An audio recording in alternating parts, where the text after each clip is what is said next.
Hey guys, what's happening? This is Sunil here. This is my series of video tutorials, insights, tips and tricks, hacks, aptly titled Poor Man Rich Music series. Now to know why I titled it in such a way, please look at the description.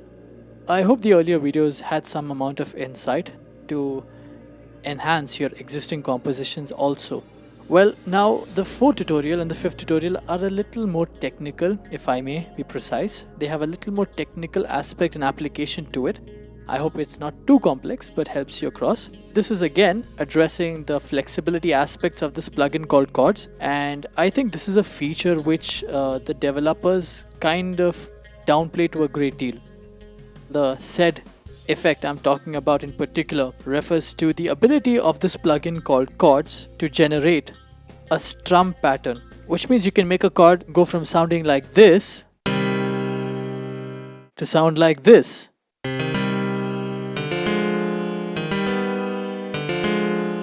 Or even sound like this.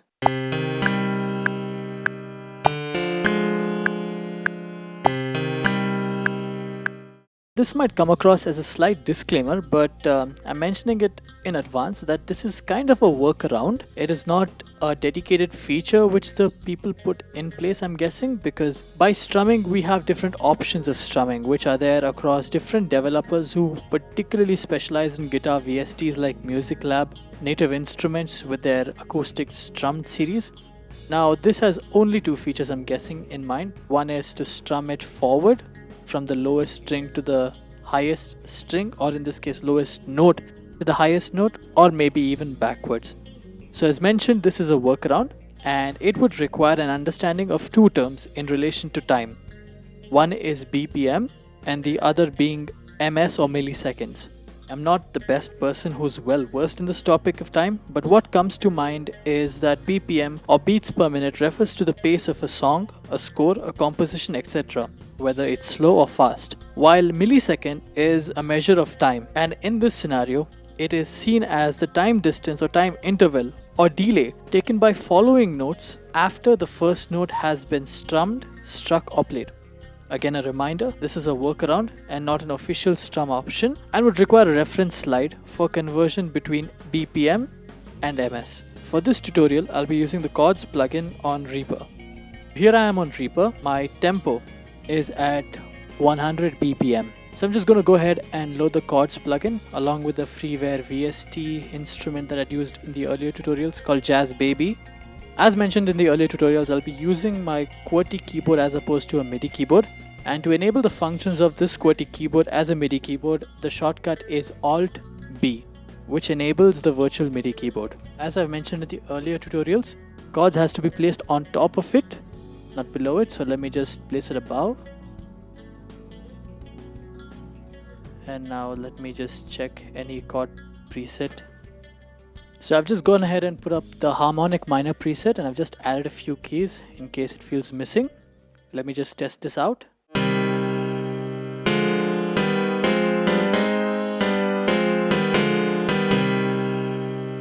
It works. Now I'm gonna go ahead and show you a reference slide of the conversion relationship between beats per minute and ms, that is milliseconds. Just have a look.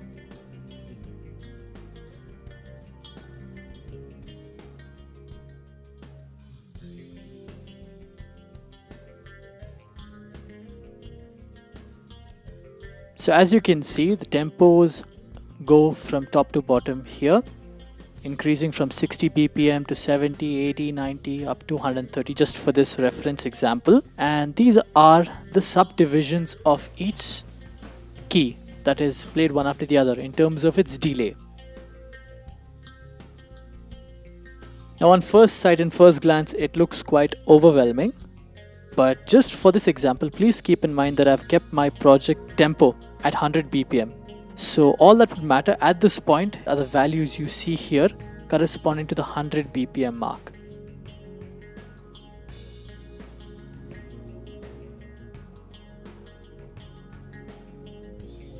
So for now, just keep these values in mind. I'm just going to head back to Reaper. A slight rule that I use in most of my compositions is when I put the tempo up as a reference while I'm strumming my guitar or trying to play a beat, I always have something called a click track here. Now that is a very good reference point for me in knowing whether my strum is happening on time, whether my beats are happening on time and not a little fast or a little slower. So for that, I'm just gonna go ahead and insert new track, and on top of that I just insert a click source simply by clicking insert and click source. Now at this juncture, since my tempo is at 100, this click source is going to be at 100 BPM respectively. Let's just check it out.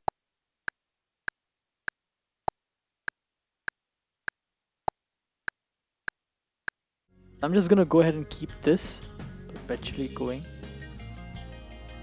Now that I have this click source, let's go back to the plugin. I hope you made a screenshot of that reference slide. On the interface of chords, there is this particular option called timing and velocity. Click that. Now I'm back on my reference manual. I have a hard copy right in front of me. If you're looking at the screenshot as well, there's a number called 600. It is below the 1/4 title with regard to the 100 BPM mark. So what I'm going to do is I'm going to evenly distribute the value of 600 across note 2, 3, 4 and 5. That's note 2, note 3, note 4 and note 5. I won't put any start delay values on the first note as it's supposed to play as soon as you hit the key. I'll start with the last, that is 600 on the 5th note or note 5. I can do this by just clicking and extending it here, or I can right click and choose the value 600. So I have 600 here.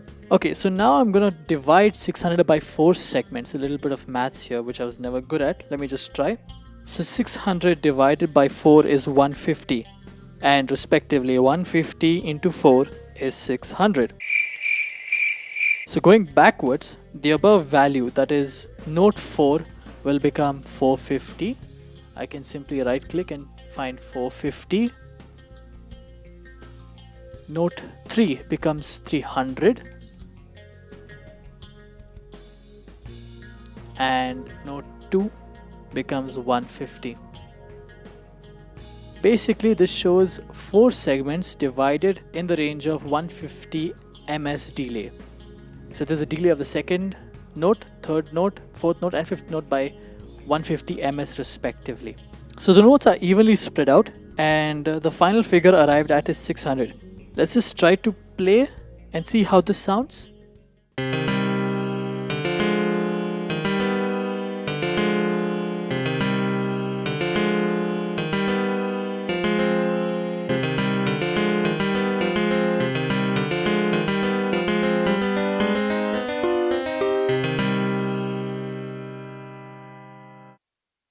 So quite clearly you can see there's a difference from the time the chords were played without this delay and now how they sound.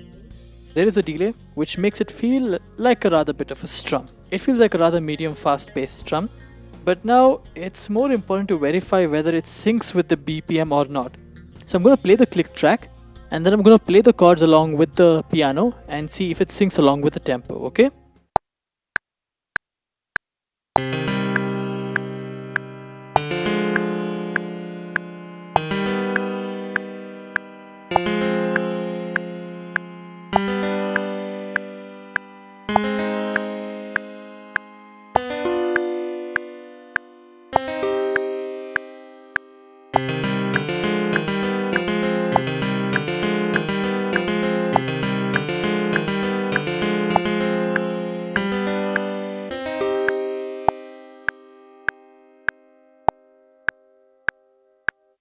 So that sounded okay.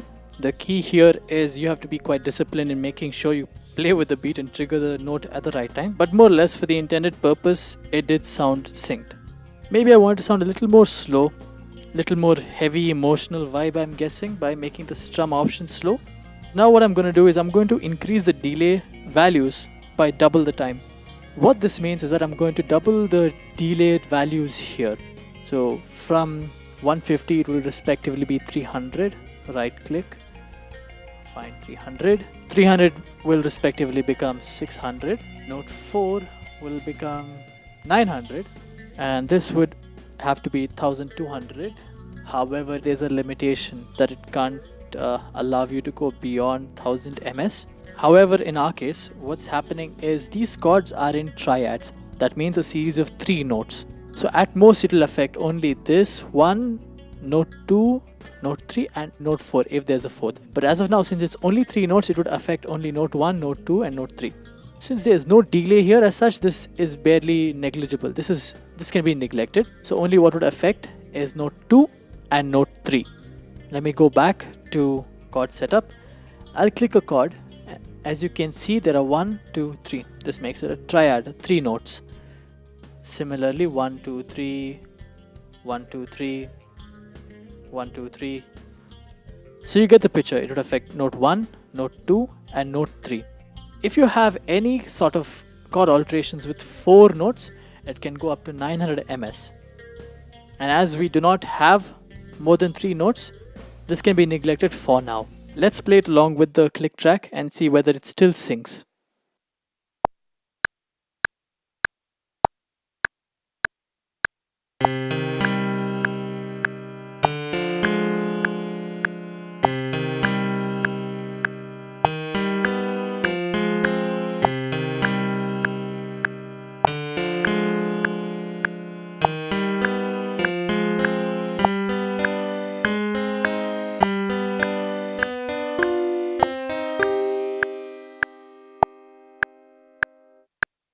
Okay, so this works as well. It works properly and on point and quite slow, which is nice for a moody, emotional scenario-based composition. So the learning from this is that in the chord combo, the first note is note 1, the second note is note 2, the third note, that's the triad, is note 3, and if we had customized chords with 5 notes, this would be the 4th note and this would be the 5th note.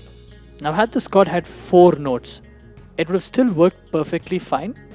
However, if it had 5 notes, it wouldn't have, because it wouldn't have synced with the uniform tempo, that is uniform ms delay that should have happened. Because in the scale of things, 300, 600, 900 and as you can see the progression, this would have to be 1200 ms. So your best case scenario would be, if you're counting backwards from 1000, this would be 750, 500, 250 and 0. That would be a combination that could work if you had 5 notes. So that is one of the strategic limitations of chords. In a weird way, I hope you've understood the logic and correlation between BPM and MS in this case.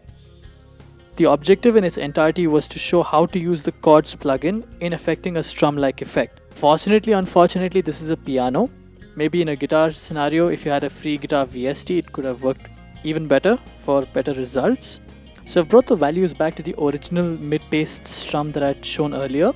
Another quick tip, trick or hack, as it may seem to some, is that there's another option here called the random note assignment. As the name suggests, it's quite self-explanatory. Instead of the notes appearing one after the other from lower to higher scale in terms of the strum, they will appear in a random order. So let me just play this as it is right now.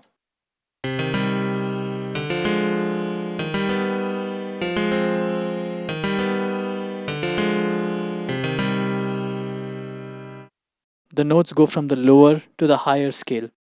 Now let me just click random note assignment and see what happens.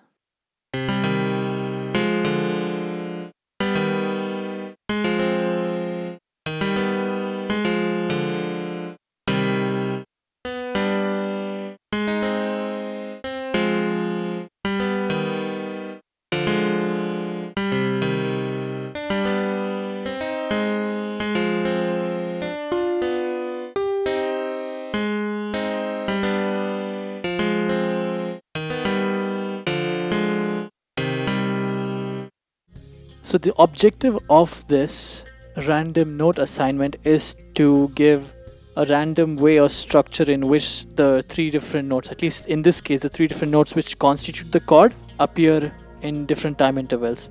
So it could be the first note and third and second, or the second, first and third, or third, first, second. And another thing I've noticed is that the time interval is also shifted to some random intervals.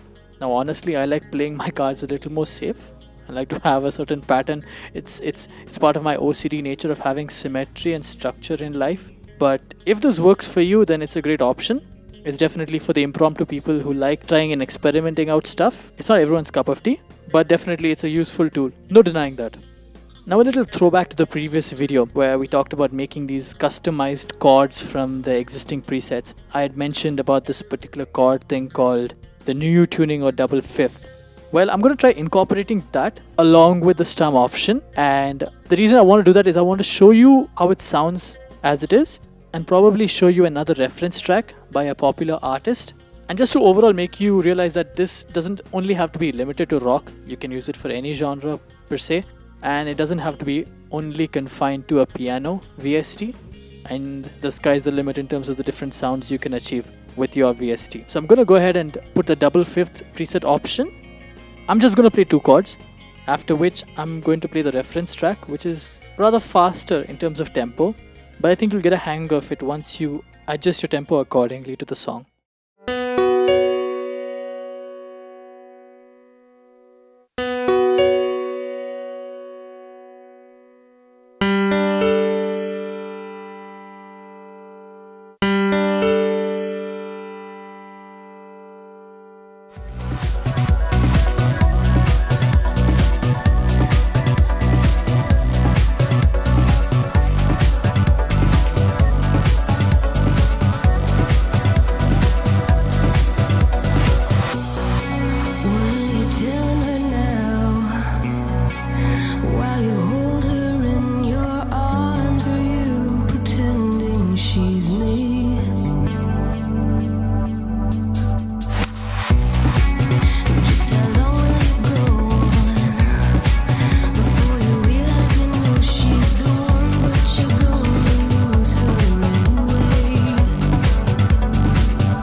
You get the hang of using that particular kind of progression, the particular kind of strum option that chords has to offer, and maybe incorporate that kind of thing with different instruments on your compositions as well. And I can't stop emphasizing the potential this chord plugin has for Windows users.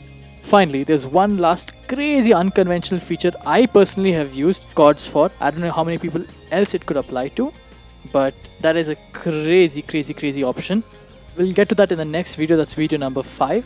And the last video, that is video number 6, we'll be discussing the strategic limitations of the plugin chords. So hope you had fun with this as well, and I'll see you soon. Psycho out.